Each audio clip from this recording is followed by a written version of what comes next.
ভালো করেছিস। ই লাস্ট মুরা আনন্দতে লাচি রে আর সঙ্গে একটু হারিয়াটা ঢকঢকাই খাইলি আর পথে যেমনটা লাচি না কি বলবো।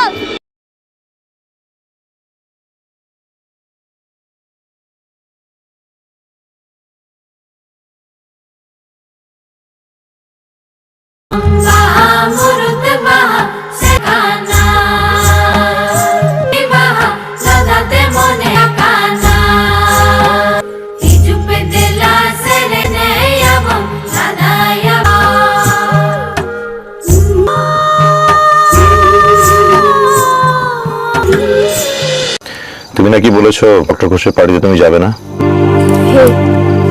মোর অসুবিধাটা আছে।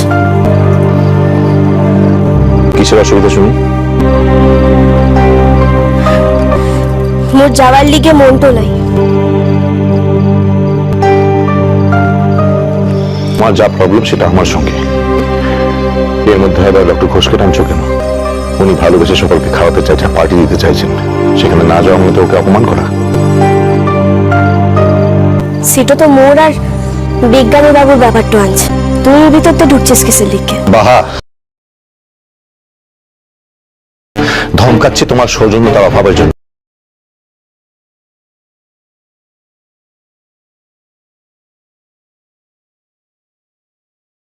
মিঠাই আর প্রকাশের জন্য।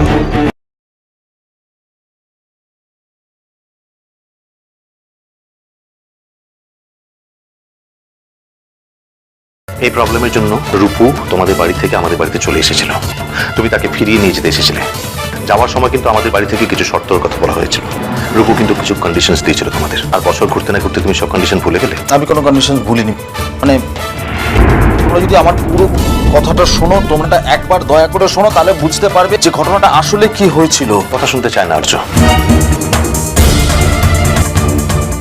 আমি শুধু একটা কথা জানতে চাই, যে মিষ্টি নামের মেয়েটার জন্য তোমাদের দুটো মানুষের জীবন আলাদা হয়ে যেতে বসেছিল, সেই মেয়েটা আবার কেন তোমাদের বাড়িতে চলে এলো? যে বাড়িটাতে থাকি, এই বাড়িটা আমার নয়, এটা আমার মায়ের বাড়ি। তাহলে তুমি আরেকটা ফ্ল্যাট নিচ্ছ না কেন? সরি, তারপর আমার একটা নৈতিক দায়িত্ব আছে। বাবা নেই, আমি আমার মায়ের একমাত্র সন্তান। আমার মাকে ফেলে রেখে আমার বউকে নিয়ে আমি আলাদা ফ্ল্যাটে যেতে পারবো না। তো নৈতিকভাবে বাড়িতে থাকতে পারবে। বড় বাবু, মো অফিসতে যাচ্ছি। আজ তুই অফিস যাচ্ছিস? হিরে, আজ মোর অফিসটাতে খুব দরকারটা আনছে। আজ লা গেলে চলবে না, মেলা অসুবিধাটা হয়ে যাবে। ছেলেটার এত বাড়াবাড়ি, বাড়ি শুদ্ধ সবাই একরাশ উৎকণ্ঠা নিয়ে অপেক্ষা করছে, আর তুই বলছিস তুই আজকে অফিস যাবি? ঠিক করে বলতে পারছিস কথাটা? থাক না, যেতে দাও। আমার ছেলের জন্য সবাই কেন নিজের নিজের ক্ষতি করবে বলো তো? ও যখন যেতে চাইছে তখন ওকে যেতে দাও। আর যদি লা গেলে চলতো তাহলে মু যেতাম লারে বড় মা। তুই মোর পরতে গুসাটা করিসলাম, ও খুব তাড়াতাড়ি চলেটো আসবো। আমার এখন কারোর উপর কোনো রাগ করার শক্তি নেই রে বাহা। তোদের যার যেমন ভালো লাগে তাই কর, আমাকে আর এসবের মধ্যে জড়াস না তোরা। শুনেছি এখানকার মেয়েরা নাকি ইন্ডিয়ান ছেলেদের খুব পছন্দ করে গো। তাই নাকি? হ্যাঁ, একবার বাগে পেলে না ছাড়তেই চায় না। মানে তাই ভাবছি আর কি। তাহলে কোন ছেলেকে খুঁজলা, ও মেয়েটাকে খোঁজার দরকারটা আনছিল কি? তা আবার হয় নাকি? কি করে হয় বলো তো? কি হয়লা? তোমার না বুদ্ধির বলিহারি। সিম্পল কথা বোঝো না? একটা মেয়ের সঙ্গে ঘুরতে যত ভালো লাগবে, ছেলের সঙ্গে ঘুরতে ভালো লাগবে? শুনো কিনে উঠছে বাবু, তোমার এখন না বিহাটো হয়ে যাচ্ছে, আর ঘরতে একটু বহু আনছে। মোর মুখটো তেলা এখন এই সকল কথাগুলো শোভান্ত পায়লা। আমি শুরু করেছিলাম, তুমি তো বললে। আর বরের সঙ্গে ঘুরতে বেরিয়ে যদি একটা মেয়ে সারাক্ষণ বরের কানের কাছে ঘ্যানো ঘ্যানো করতে লাগছে না, ভালো লাগছে না, ভালো লাগছে না, তাহলে কোন বরের ভালো লাগবে বলো তো? উঠছে বাবু, মু তো তুখন বলে এটোছিলাম, ও তো এখন আর বলিক লাগে। বাবা, তার মানে এখন ভালো লাগছে তাই তো? এই রে, এখন মোর খুব ভালোটো লাগে। না না সাজবাতি, বিদেশের ফোন নাম্বার দেখলে একদম ফোন ধরো না। সরকার থেকে বারবার এই নোটিফিকেশন পাঠাচ্ছে, মানে এইসব অজানা নাম্বারে ফোন ধরতে বারণ করছে বারবার করে, ধরো না। না বাবা, আসল ব্যাপারটা তা নয়। সরকার বারণ করেছে কিছু কিছু সিলেক্টেড নাম্বারের ফোন না ধরতে, যেটা তোমাদের ফোনে সেভ থাকবে। তার মানে এই নয় যে তুমি যে কোনো অচেনা নাম্বারে ফোন ধরলে, তাহলে তো কোনো প্রয়োজনীয় ফোন তোমার কাছে আসবেই না। আর এমন তো নয় যে তুমি সবাইকে চেনো যারা তোমাকে ফোন করবে। কেউ না কেউ তো তোমাকে কখনো না কখনো ফোন করবেই। হ্যাঁ সাজবাতি, কোন দেশের নম্বর দেখে বোঝা যাচ্ছে না? কি জানি মেজমণি, দেখে তো মনে হচ্ছে ইউকের নাম্বার। একবার দেখো না নাম্বারটা। দেখে তো আমার ইউকের নাম্বারই মনে হচ্ছে। একবার দেখবো নাকি কল ব্যাক করে? না, আমার ফোন থেকে তো ইন্টারন্যাশনাল কল করতে পারবে না। সে কি? তাহলে আমাকে বলুন কেন তখন? ও বলছিলাম যে একবার ফোনটা করে দেখলে ভালোটা হতো না। ও দেশটাতে তো মুও ছিলাম, বড় দাদা বাবুও ছিল। ওর তো মনে হচ্ছে বড় দাদা বাবুর কোনো চেনা পরিচিত একটা ফোনটা করতে। হাই অর্চি, কেমন আছো? আর শোনো না, ওই সেদিন তুমি কি সব বললে না, আমার মাথায় ওটা ঢোকেনি। আমি তোমার সঙ্গে কথা বলতে যেতাম। তুমি কি বলেছো বিক্রমকে? ও সেদিন থেকে পাজল হয়ে আছে। ইনফ্যাক্ট তুমি যে কথাগুলো বিক্রমকে বলেছো সেগুলো আমি তোমার মুখ থেকে শুনতে চাই। আমি কিছু ঐতিহাসিক সত্যি কথা বলছি, সময় এলেও নিজেও জানতে পারবে। পারার কথা, তাতে আমার কোনো কৃতিত্ব নেই। কিন্তু এরকম পাবলিক প্লেসে রাস্তায় দাঁড়িয়ে তোমরা যেটা করছো সেটা কোনো ঐতিহাসিক সত্য বলে আমার মনে হয় না। এভাবে উত্তেজিত আর ক্রুদ্ধ করার মতো কিছু করেছি বলে তো, গর্হিত কাজ করেছি বলে তো আমার মনে হয় না। আর পাবলিক প্লেসে যদি আমি কিছু করেই থাকি সেটাতে পাবলিক বাধা দেবে। তুমি না এতটা মাথা নাই ঘামালে।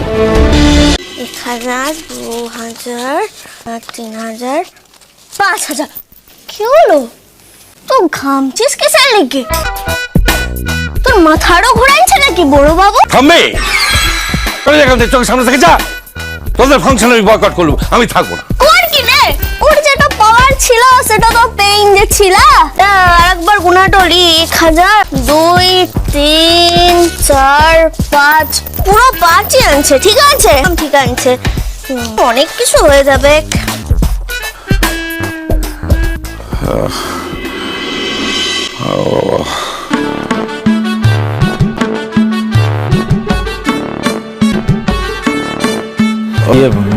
বাবা, কি দরকার ছিল এখন? ওদের তো লাগিও না, বুঝলি? সুটকেস গোছাচ্ছ যে? আমি তো জাস্ট একদিনের জন্য পলাশবনি যাচ্ছি। তুমি কি কিছুদিন থাকবে? না তো, তাহলে সুটকেস গোছাচ্ছ কেন? বাইরে গোছগাছটা করতে হবে তো।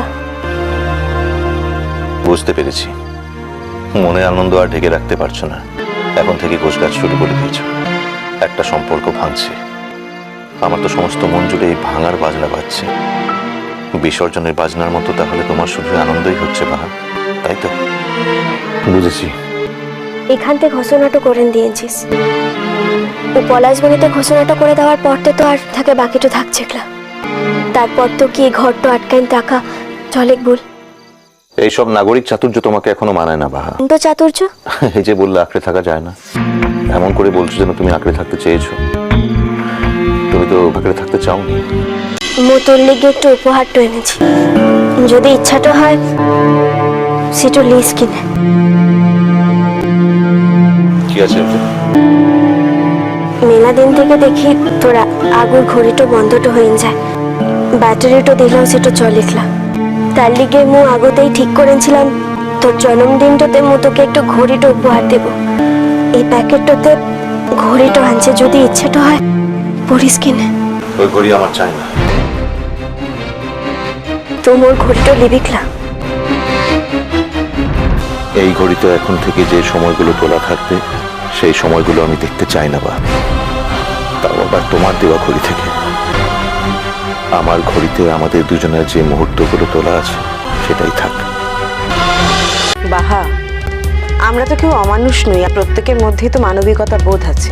তবুও তোকে একটা কথা না বলে পারছি না, জানিস তো। দেখ, প্রত্যেকটা মানুষের জীবনেই তো দুর্যোগ আসে। আমার এই মুহূর্তে যে দুর্যোগটা এসেছে সেটা তো আকাশ থেকে পড়ার মতো, আমি স্বপ্নেও ভাবতে পারিনি। একটা মেয়ের জীবনে এর থেকে অসম্মানের আর কি হতে পারে বল? তো আমাকে এটার মধ্যে দিয়েই যেতে হচ্ছে। আর তোর জীবনে যেটা ক্রাইসিস সেটা তো শুরুর দিন থেকে ছিল। নতুন করে সেটাকে এন্টারটেইন করার কি দরকার বলতো? দিদিমণি, ও যদি খুব অসুস্থটা হয়ে যায়, ওকে যদি দেখার মতো আর কেউ না থাকে, তখন কি মোয়াকে ফেলেটা দিতে পারবো? তোরা কেউ হলে সেটা পারতিস। আর মো তো এক্ষুনি লিয়াসার কথাটা বলছে যে ও যদি খুব অসুস্থটা হয়ে যায় তখন কার কথা? তোরা বারবার ইটো কেন ভুলে যাস বলতো? ও শুধু কিন্তু মোর বড়দের আগর বহুটালা ওর নিচে দেরিটাও আনছে। আমাদের মধ্যে কি কথা হচ্ছে সেটা শুনতে চাই বলতে পারতে, ফোনটা স্পিকারে দিয়ে দিতাম। বুঝছি বাবু, তোদিকে দুজনের কথাটা শোনার মোর কোনো ইচ্ছা টোলাই, কারণ মো কল্পনা তো করতে পারি তোরা দুজনতে কি বলতে পারিস। হারাদারের মধ্যে এখানে ড্যাং ড্যাং করে দাঁড়িয়েছিল তো, তাই কথাটা বললাম। তোকে একটু কথা বলি, ও কোথায় আছে না দেখতে লাগি তার চলন্ত বাঁকা, তোর অবস্থাটা হয়েছে তাই।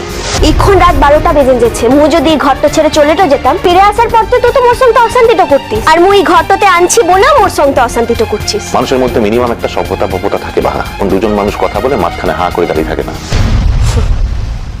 ও তো চিরটাকালই মাঝখানটাতেই ছিলাম, তুই তোকে চিরটাকালের লিগে মাঝখানটাতেই রেখে দিয়েছিলিস, তাহলে আজ এই কথাগুলো বলছিস কিসের লিগে? তুমি কি এখন আমার সঙ্গে ঝগড়া করবে ঠিক করেছো?